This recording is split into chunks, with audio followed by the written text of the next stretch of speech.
Welcome to Films and Stuff with your hosts, Pete Mitchell and Ethan Hunt. Hi, everybody. Welcome back to the Films and Stuff podcast. I'm Ethan, joined by the MVP that stands for Most Valuable Pete. Hey, Pete, what's up today? Not much, buddy. How are you? I'm great. You know what? Every episode, I get excited to talk about something, but I really get excited about kind of our, can I call it like an omnibus episode? Yeah. Where we talk about like a lot of stuff, like at the same time. And today is one of those such episodes because it is, drumroll, bugles, and so forth, 4th annual Predicties, which is our Films and Stuff way of saying that Pete and I look towards the summer blockbuster calendar, May, June, July, August. So we usually do this sometime in April, which is where we are right now. And we try to predict what are going to be the 10 biggest by global box office performance summer blockbusters of this coming summer. We've had, I think, a lot of drama in the past 3 years, right? So our trial year, I won quite handily because that was with 9 predictions instead of 10. That's right. Then years 1 and 2, I beat you by the skin of my teeth. Yeah. And then last year, you snuck in there and took the crown away from me, preventing the three-peat. This is our 4th year, and it stands 2 victories for Pete, 1 for Ethan. Year 1 was fantastic because, I mean, both of us had a little bit of shame or egg on our face. You had egg on your face because you only had 9. One of the films you chose was actually released in autumn. The Marvels movie, yeah. So you had 9, which was embarrassing for you at the time. And it was more embarrassing for me because I lost to someone who actually chose 9. Then the second year, you did barely beat me, but I think the big event that year was that you chose the Garfield movie. I'll never live it down. You'll never live that down. You will not. You chose Garfield as number 2, and you're like, I'm going out on a limb here, and I'm going to choose. And I'm like, and that has not aged well. And then year 3, finally, I got into the win column.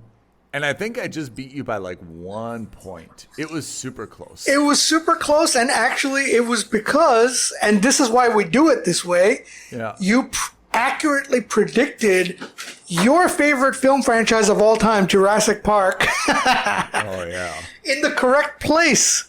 Yeah, I got an extra point for that, I think. And that propelled me to the top. So it stands 2-1. Every year we've had a good bit of drama. I would expect no less this year, although I have to say, looking at our lists, I'm not sure where that drama is going to be, but something's going to creep in. It always does. It does. It does. This year, I think our lists are almost, in terms of composition, almost identical. The only difference is going to come down to our wild cards. So, let's see how that goes. We're also getting a little bit better. I mean, I feel like year 1, we were kind of like, I feel like this is going to do well. Like, I was kind of like, I feel like, this movie is going to be a surprise hit. Then year 2 and year 3, we tidied up a little bit and we started to do like a little bit more research. We did like some comps. So I think we're getting also a little bit more disciplined in our choices as well. And that probably accounts for why it's closer. Yeah. Let's call it that. Yeah. All right. So let's go from 10 to 1. Give me your choice for number 10 first. All right. My choice is Masters of the Universe, the new He-Man movie. Oh, I chose exactly the same thing. Here's where I fall on this movie. And this is why I put it at 10. And I could have put it lower, actually. Like, I could have put it as a wild card instead. And the reason is, as a kid, He-Man was a big intellectual property. I mean, it was a big Saturday animated cartoon. Yeah. We loved Skeletor. We loved Battle Cat. I can't really remember anything else about like the plot. But that's a long time ago. And that intellectual property, to be honest, is a little bit dormant. Like, it means something to me and you, but I don't think it means anything to anyone younger than us. No, exactly right. I think you're absolutely right. I think they did a Netflix animated show with Kevin Smith. That turned out to be an absolute bust. Yeah. So I think that's actually two of the issues, which is the IP is a little bit dated. And I was comparing this to the Dungeons and Dragons movie with Chris Pine. Yeah. And Dungeons and Dragons is certainly a better known IP. Chris Pine was a headliner of that movie, whereas this one doesn't have anyone that I've immediately recognized. But that kind of fantasy / sorcery / stuff that works for a movie like Thor, it may not work for this. And for that reason, I think it's got some good marketing and backing, but I'm not sure. Like, I'd be happy if it came in at 10. I really cannot see that it's going to be much higher than that. I don't think it's going to be like a surprise hit. I think it's at best going to fall in kind of at this 9 to 10 range. Yeah, yeah. All right, so far, no one has distinguished ourselves. What do you got for number 9? All right, for number 9, I have a video game adaptation, Mortal Kombat 2. All right. I have also a sequel, but my sequel is Devil Wears Prada 2. Yeah. Probably speaks for itself. I mean, the original, more well-known in popular culture than it actually performed, I think, at the box office. You know, it's one of those things that's like famous for being famous. Yes. But it actually wasn't something that a lot of people went to. So I think that even though it's a very well-known intellectual property now, I don't see it to be this runaway billion-dollar blockbuster this summer. Yeah, I think it's also because other than Meryl Streep, remember, this is like Anne Hathaway was still a very young early actress at that time. Emily Blunt was still a very young early actress at her time, like early in their careers. Stanley Tucci is ageless, though. Stanley Tucci is Stanley Tucci. I mean, the Tucci master stays that way. He looks exactly the same. Exactly. But I'm saying that in the sense that it was a very good film. It was a parody on Anna Wintour. I think it has aged better than you would expect it to. Yeah. I'll never forget the line from Tucci, kind of like in the original, where he's like, "Who is she? Are we doing a before and after segment?" Yeah. Yeah, I mean, he played that catty, whatever character assistant, very well. like the catty assistant, very, very well. Yeah. Number 8, what do you got? All right, for number 8, I've got Devil Wears Prada 2. I have Disclosure Day, which is apparently the Steven Spielberg kind of unknown sci-fi. Is it or isn't it a sequel or reference to someone else, Close Encounters? There's a lot of unknowns about it, apart from the fact that it's got a very mysterious kind of premise, a big cast, and there was like a trailer for it during the Super Bowl, so it's got at least some amount of momentum behind it, huh? Yeah. Number 7? Number 7, I've got Christopher Nolan's next magnum opus, The Odyssey. Oh, I have to say, I also have this on my list, but higher. I won't tell you where yet. Tell me why you have it at number 7 and not higher or not lower.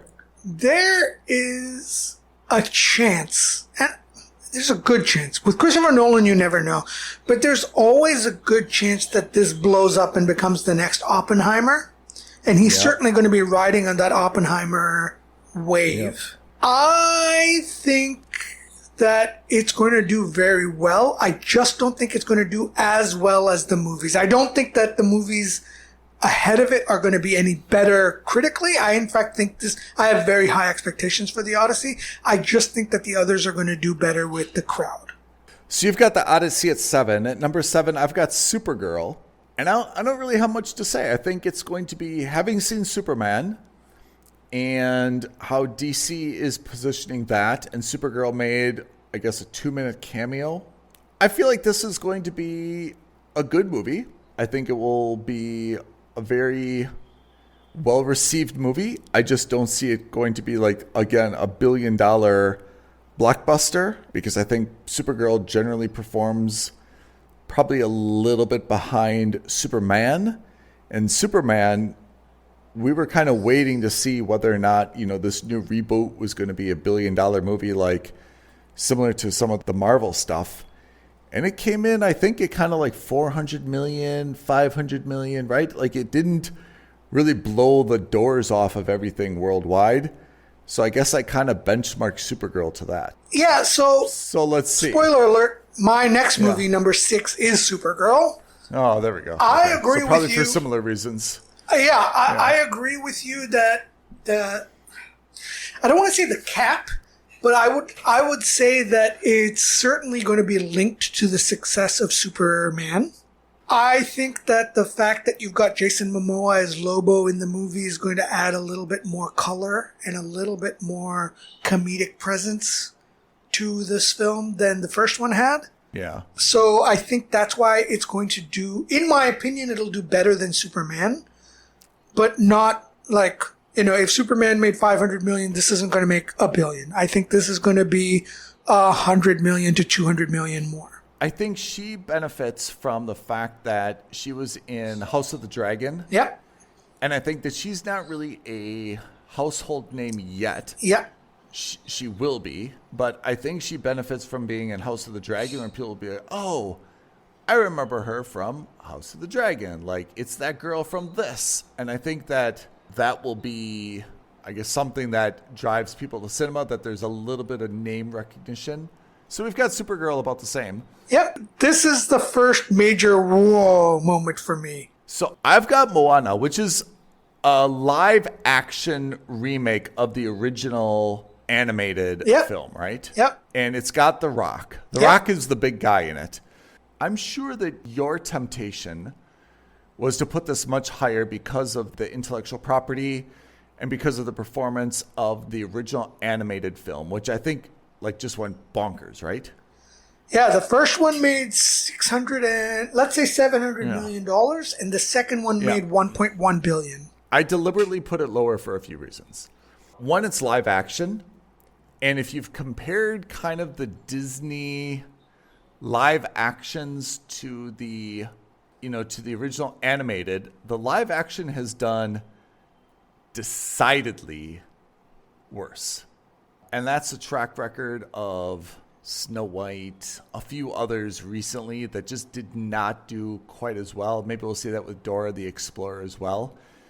The Rock's track record also is not as spotless as it has been prior to Black Adam, for example. So I think that The Rock itself doesn't just carry this automatically. And third, it's being released on July 10, which is a little bit of it's a busy period. So for example, we'll see Minions and Monsters is released on July 1. Then this is released on July 10. We already said that a bunch of stuff is coming out after that. So I thought it was just a very kind of busy time in the cinemas. So could definitely be higher. I guess you've probably put it higher, but I was comfortable at number 6. Yeah, you're right that some of the latest live action remakes have not been as successful. Man, when they are successful, like The Lion King made $1.6 billion. This is going to be one of the ones that separates me and you. It'll come down to exact placement. Yeah. But the fact is, they're both on our top 10.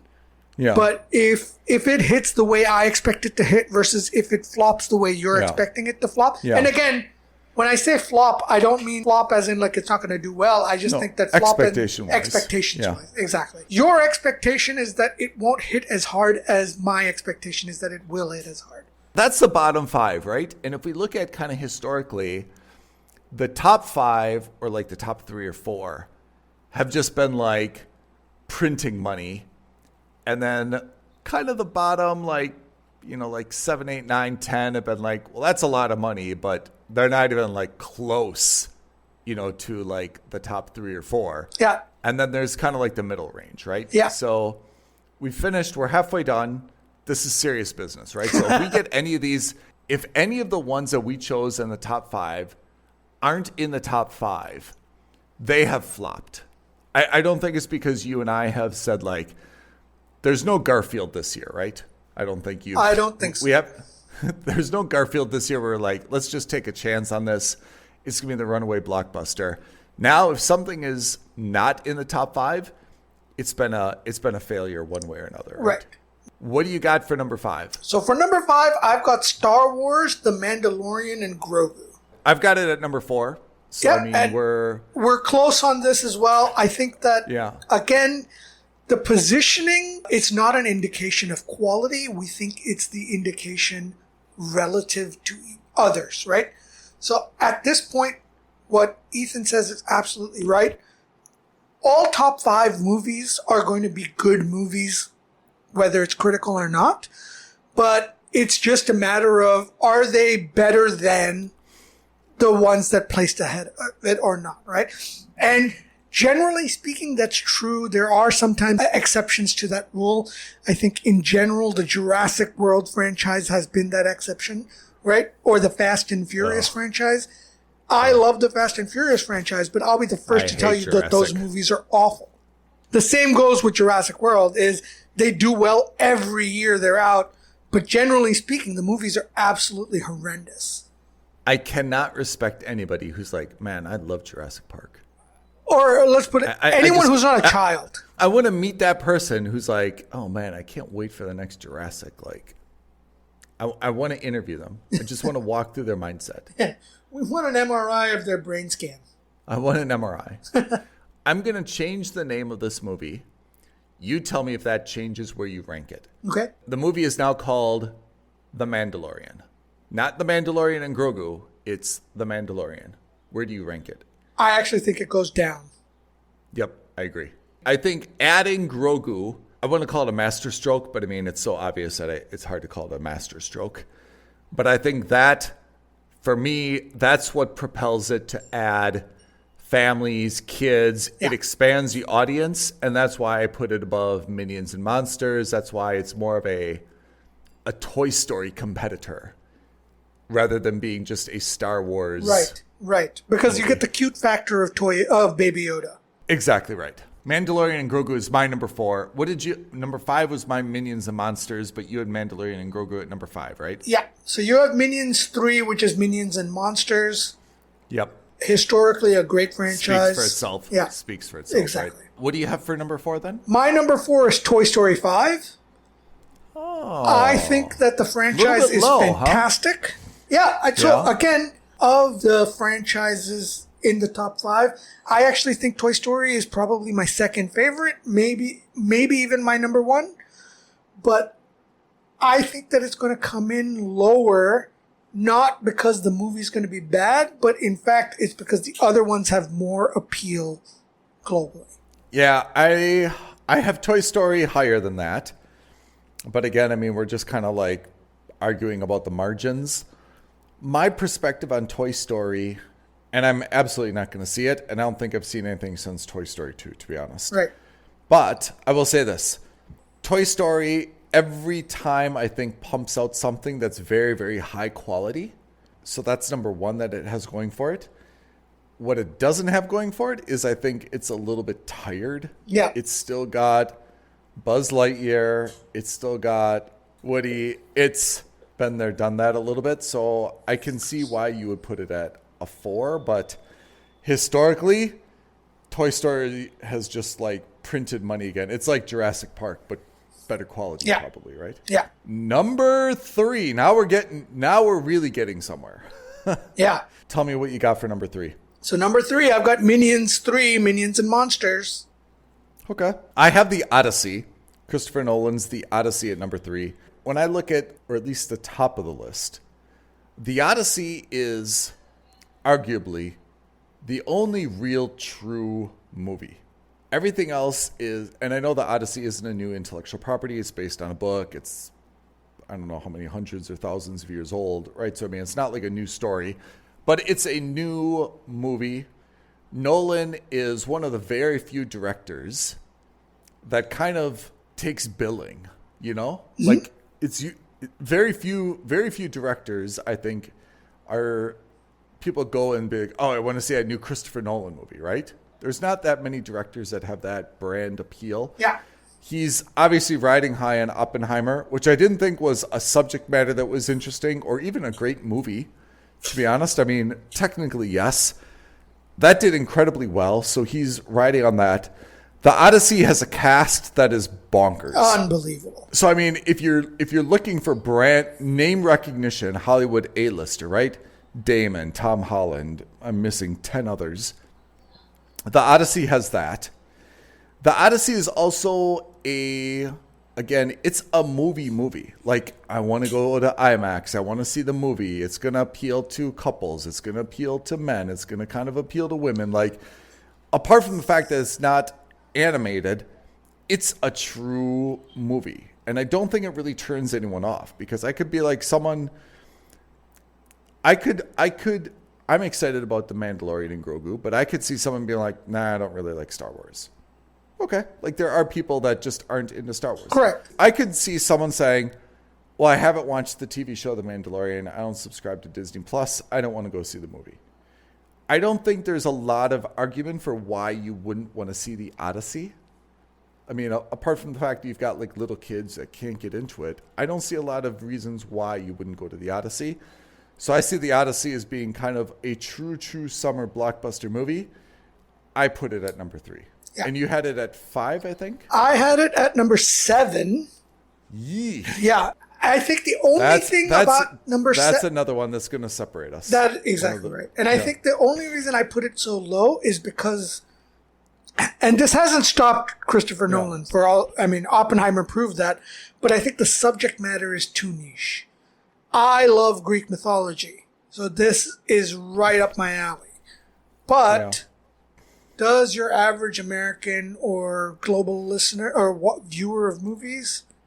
I'm not so sure. Again, Christopher Nolan did the unthinkable with Oppenheimer, so maybe he can pull it off again with the Odyssey as well. I think it'll be really... So the trailers I've seen for the Odyssey, I would say have been more mysterious than like compelling. Yeah.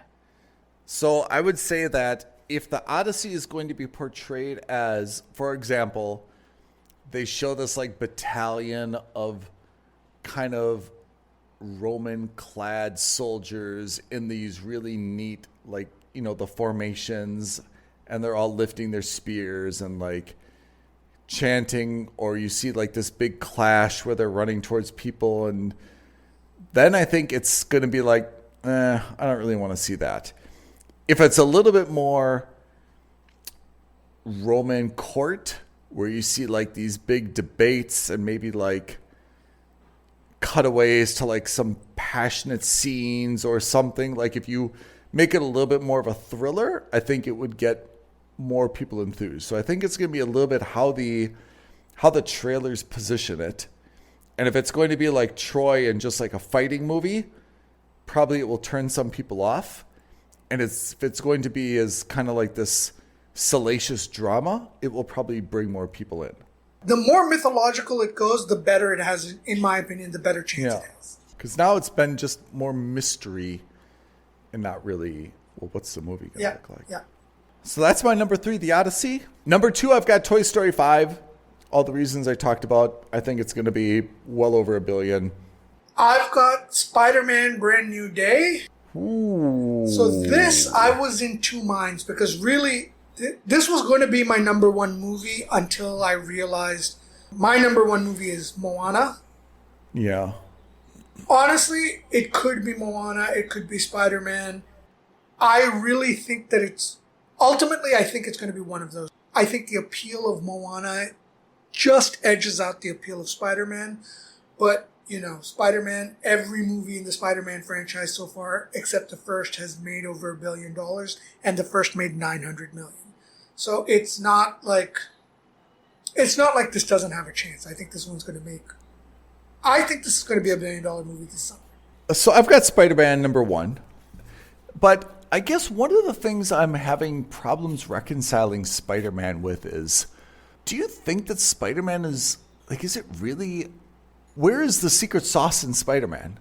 I mean, We like Tom Holland. He's very likable. I mean, he's grown in terms of his worldwide brand recognition now dramatically, right? I mean, he's been in some other things. But when you look at some of the other like superhero movies, I mean, even across like DC, Superman is an equally well-known character, and that franchise didn't do nearly as well on the reboot. Same with Batman. And kind of the latest Avengers movies have been mixed. So I would push back on you. I think if you look at Spider-Man, Spider-Man has been historically the most successful superhero franchise, period. The Spider-Man merchandising alone is more than Superman, Batman, and Wonder Woman combined every year. Wow. So Spider-Man toys outsell Superman, Batman, and Wonder Woman combined every year. What is the appeal of Spider-Man? I mean, I like Spider-Man, so it's not like I don't know, but like, where do you think this comes from that Spider-Man is like so... For the younger kids, I think the appeal is the fact that the color scheme is fantastic, red and blue, right? And the designs are fantastic. Older appeal is that he's just a regular kid who's really smart, but he's just in a really shitty position in life. And despite all of that, he still finds a way to mix being a regular human being with regular human problems with being a superhero. I have to say, Holland plays that really well. Yeah. Probably better than Tobey Maguire did. Better than... Who was after Tobey Maguire? Andrew Garfield. Yeah. Like, I feel Tom Holland's always been a little bit, like, self-depreciating. Tobey Maguire hasn't. Tobey Maguire's like, look, I'm the smartest guy in the room. So I think Tom Holland's played that role well. How many more Spider-Mans do you see? Like, at what point do we get Spider-Man fatigue, though? So that is my concern, is this is the fourth individual Spider-Man movie in the franchise now. Yeah. It's like the 10th overall. Yeah. Where do we go from here, right? And that's going to be the question. Because we still haven't seen all of the Spider-Man, the Rogues Gallery. But still, the question is, do we get a little bit of fatigue? I don't know at this point. Okay, tomorrow, opening night, 7 p.m., Odyssey, Spider-Man. Which do you see? I watch Odyssey first and then Spider-Man. Mandalorian or Spider-Man? I watch Mandalorian over Spider-Man. Yeah. Masters of the Universe or Spider-Man? Spider-Man. There's a little bit of Spider-Man fatigue, right? I mean, and that's not a criticism. It's just you and I have seen Tom Holland play standalone Spider-Man with Zendaya and, sorry, I don't know what his name is, the fat bald guy, right? Who's always got like the Lego Death Star. Like we've seen those characters a little bit. It's not that I know what the movie's going to be, but we know what the movie's going to be, right? When do we get fatigue? We're like, another Spider-Man? Like, forget it. Or is Spider-Man just Jurassic Park, and as long as they make it, and Tom Holland shows up and puts on a reasonably inspired performance, that it'll just make $1 billion until he's 50 years old. Yeah. And they're kind of doing that, to their credit. So in this movie, the Punisher is also there, John Bernthal. To their credit, and this is one of the reasons why I think Thor Ragnarok was as successful, is they said, we can't just have Spider-Man, we're going to have Spider-Man and another superhero in there. That's right. And that's what we saw with the Hulk and Thor in Ragnarok. Yeah. I think that's where you start to get a little bit more refreshed, is when you start doing movies that are not just about one character. Right. Because a lot of this movie is going to be about how no one remembers Spider-Man anymore and how he's going to try to win back Zendaya and Mary Jane and get with these guys again.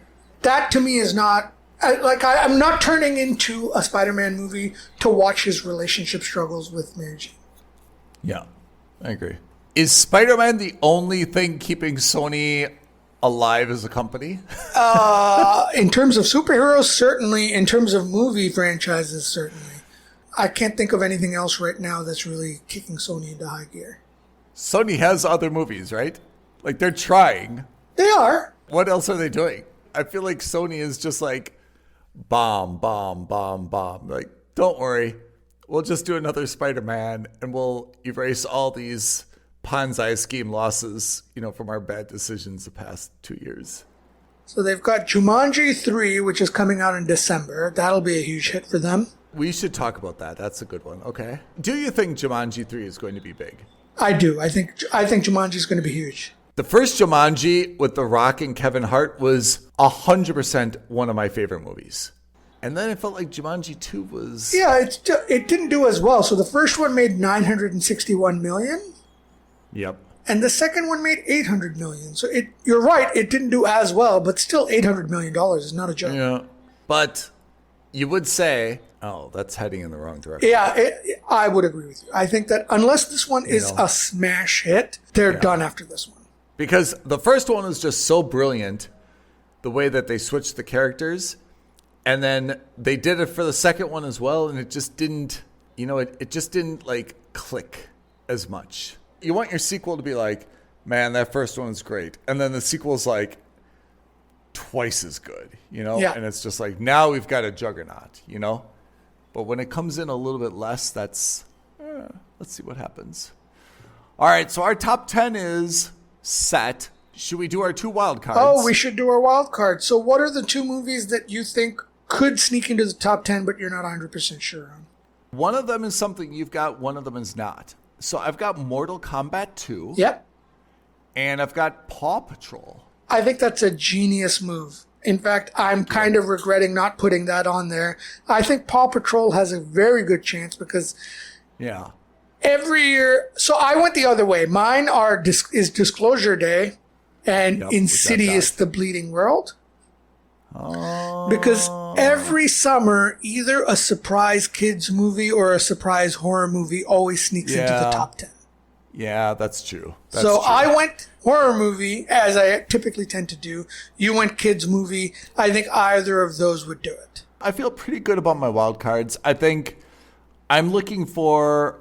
I kind of flip-flop between whether or not He-Man should be my wild card or not. Yeah. But I think that He-Man is really in risk of falling out of the top 10.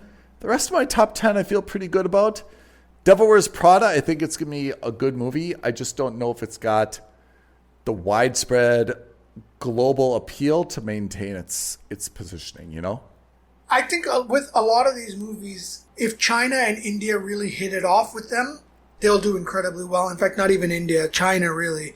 And I think that The Devil Wears Prada 2 is not going to appeal as much in China, which is why it won't do as well. But I think the appeal in the West is going to be very strong. All right. So those are the 2026 Summer Predicties Films and Stuff podcast. A lot of other folks have kind of done their predictions as well, but we've really limited it to not just the whole year, but for the summer blockbusters. We're middle of April now, so we don't really have to wait long until Devil Wears Prada 2 comes out at the beginning of May. I think May 1st it's released. That's right. And then it's going to be 3 straight months of probably every week there's something big being released. Exactly. May, June, July, every week there's a big film coming out. Yeah, we're going to be quite busy, definitely in June and July, but I think a lot of May as well. Pete, anything to add before we sign off? No, but what is on your top 10? Let us know. Leave a comment below. Like this video. Subscribe to our channel.